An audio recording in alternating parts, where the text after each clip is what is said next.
Hi everyone, I'm Dan, and welcome back to the Rock Nerd Radio Show here on YouTube. Today, in 6 minutes or less, we are going to take a look at the new Target exclusive Space Knight Venom 2-pack featuring Venom as the Space Knight and Marvel's Mania. Let's check it out and see what we think.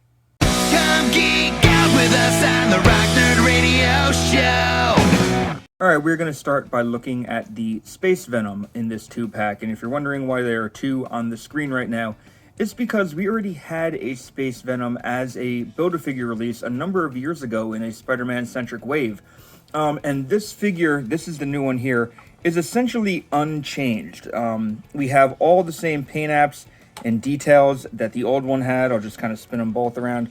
I think the biggest difference between the two is that mine on the right shoulder here, the paint has started to just kind of fade and rub a bit, while it is crisp and clean on this. So aside from some accessories, which I'll show off in a second, there's nothing different between these two Space Venoms. As I just said, however, this Space Venom does come with a few accessories, and they are kind of neat. There are two kind of bladed arm weapons which just snap onto his arms like this, so you can have this Venom with some cool looking symbiote blade weaponry that just kind of looks like this. It looks neat, you know. It is definitely something you can pose up and really turn into a cool bit of feature on the figure. They are kind of heavy, especially this one. They kind of weigh the arm down a bit. The other accessory that this Venom has is a swappable head, so you can give him a grinning, kind of freaky head if you'd rather have that than this one. And if you have the old Build-A-Figure and you're asking for a reason why you should have two in your collection, well, you could have one with a different head and call it a day that way. I definitely wanted a Space Venom originally to go with my Guardians of the Galaxy, because this was the costume that Flash Thompson wore while he was hanging out with the Guardians of the Galaxy.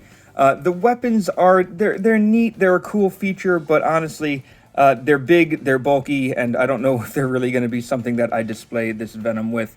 But the main reason why I bought this set was for Mania. So let's take a look at her. So the character who would become Mania, Andy was her name. She was kind of a protege of Flash Thompson, took piece of his symbiote and became Mania during the, I want to say, Rick Remender run of Venom, where we had like an Agent Venom running around. And this figure looks dead on to what I remember in the comics, complete with the symbiote like hairstyle sticking up, the spiked belts and arm bracelets, and even like the boots and stuff. And one of the really cool things is you can see it, the boots are done in like this purple sheen, as well as the wrist gauntlets there. So it's not just all black and white. There is an additional pop of some color. She is not actually she is fully pinless. I take that back. She is fully pinless, so that is, it's good to see that they did that. I think my biggest gripe about this set, because, you know, it has all your typical Marvel Legends articulation. I don't think I need to go through it. But my biggest gripe with this set is I think this figure would have been better suited coming with a new Agent Venom. And the Agent Venom that you're seeing in front of you is actually a custom. I kit bashed the Walgreens Agent Venom with a Havoc body.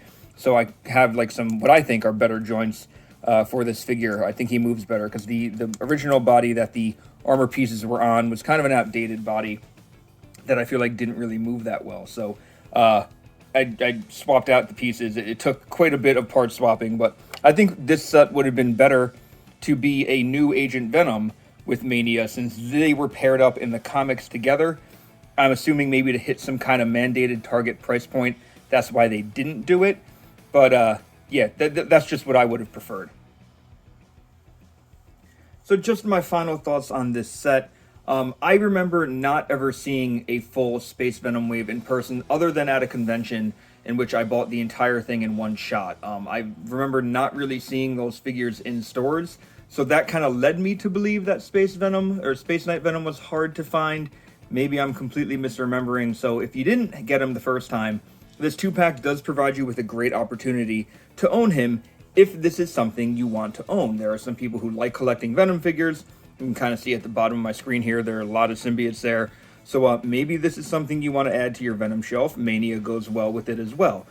If this is an era of comics that you skipped over or have no interest in, maybe this isn't going to be the set for you. Overall, I am very happy to have a Mania figure.